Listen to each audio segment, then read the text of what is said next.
Hello, I'm Kylie. And I'm Cassie. We will be doing a practice problem from the Zumdahl AP Edition chemistry book. The problem that we'll be doing involves the empirical formula. This problem can be found in Chapter 3 on page 122, Problem 77. This problem states a compound that contains only carbon, hydrogen, and oxygen is 48.64% carbon and 8.16% hydrogen by mass. What is the empirical formula of the substance? The word empirical means from data / evidence. To find a chemical's empirical formula, we must take actual data from the masses components of the compound. The first step in solving this equation is to find the number of moles in each element. To do this, you must look at a periodic table, or ask Ms. Jerome because she knows all of them by heart. Look at the periodic table and find carbon, oxygen, and hydrogen's atomic mass. Doing this correctly, you should get carbon as 12.01, oxygen as 16.00, and hydrogen as 1.01. Once you have discovered these values, you must make a fraction for each element. Make sure you keep track of which data goes with which element. In your fraction, you should place the percent by mass of the element in the numerator and the element's atomic mass in the denominator. By doing this, you should get carbon as 48.6 grams over 12.01 grams per mole. Hydrogen would have a fraction of 8.16 grams over 1.01 grams per mole. When you get to oxygen, we are not given the percent. To find oxygen's percent, we must add up the given percentages, which comes out to a sum of 56.80. Using this, you would then subtract 56.80 from 100 to receive oxygen's percent by mass, which is 43.20%. Therefore, oxygen fraction would be 43.20 grams over 16.00 grams per mole. The next step is to divide the numerator by the denominator for each element to get the moles of each element. When doing this, carbon comes out to be 4.05 moles. Hydrogen is 8.08 moles. And oxygen is 2.700 moles. After the moles are found, look at your data. Determine which element has the smallest number of moles. In doing this, you will find that oxygen's number of moles comes out to be the smallest with 2.700. The next step is to divide all of the moles by oxygen's molar mass. For the element carbon, you should do 4.050 moles divided by 2.700 moles to get approximately 1.5. For the element hydrogen, you should do 8.08 moles divided by 2.700 to get approximately 2.992. Lastly, for the element oxygen, you should do 2.700 divided by 2.700 to get approximately 1. For empirical formula, you cannot have a decimal. All numbers must be whole numbers. Since carbon comes out to be 1.5, we must multiply all the numbers by 2 to get all whole numbers. Doing this, carbon would come out to be 3, hydrogen would be 6, and oxygen would be 2.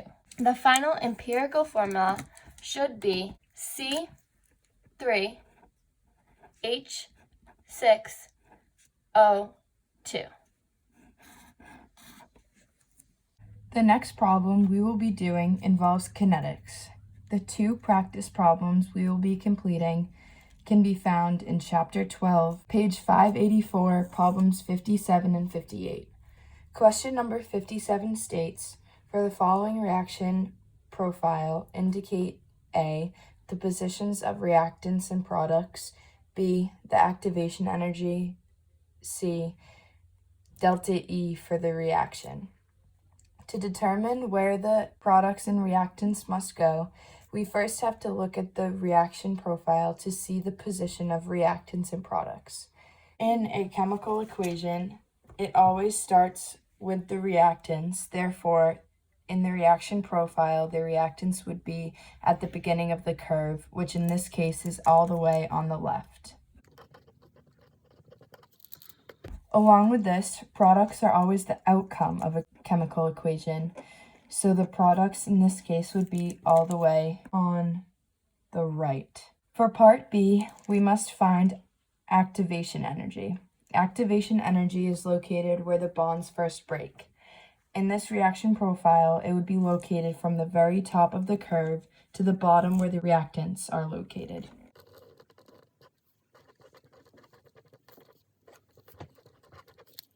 Part C asks to find delta E. This would be located in the space between the products and reactants.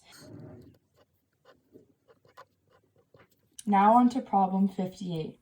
This asks, draw a rough sketch of the energy profile for each of the following cases.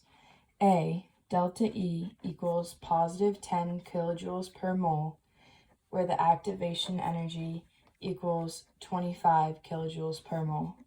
B, delta E equals negative 10 kilojoules per mole, where activation energy equals 50 kilojoules per mole. And C, delta E equals negative 50 kilojoules per mole, where activation energy equals 50 kilojoules per mole. The first step in part A is to determine if your graph is an endothermic or exothermic reaction. Endothermic is when energy is being taken in, and exothermic is when energy is being released. Part A is an endothermic reaction because the products have higher energy than the reactants. But referring back to problem 57, we know where delta E and activation energy are located. So when graphing this, we know that positive 10 is located where delta E is, and positive 25 is where activation energy is located. Due to delta E having less energy than activation energy, the end of the product line will be higher than the reactant line. Part B is going to be an exothermic reaction. We know this because it is going to lose energy.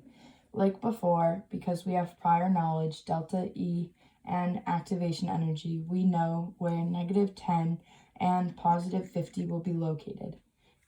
The reactant line is going to be much higher due to delta E being a negative number. Part C is also exothermic. The activation energy is positive 50. This would indicate that from the reactant line, we must form a positive 50 slope. Then because delta E is negative 50, it must be negative 50 below the reactant line. The final problem is located in Chapter 6, page 281, problem number 107. This problem involves the topic of thermodynamics. This problem states, if a student performs an endothermic reaction in a calometer, how does the calculated value of delta H differ from the actual value? If the heat exchange within the calometer is not taken into account, an endothermic reaction refers to a reaction where energy as heat flows into the system. Delta H refers to enthalpy of phase change.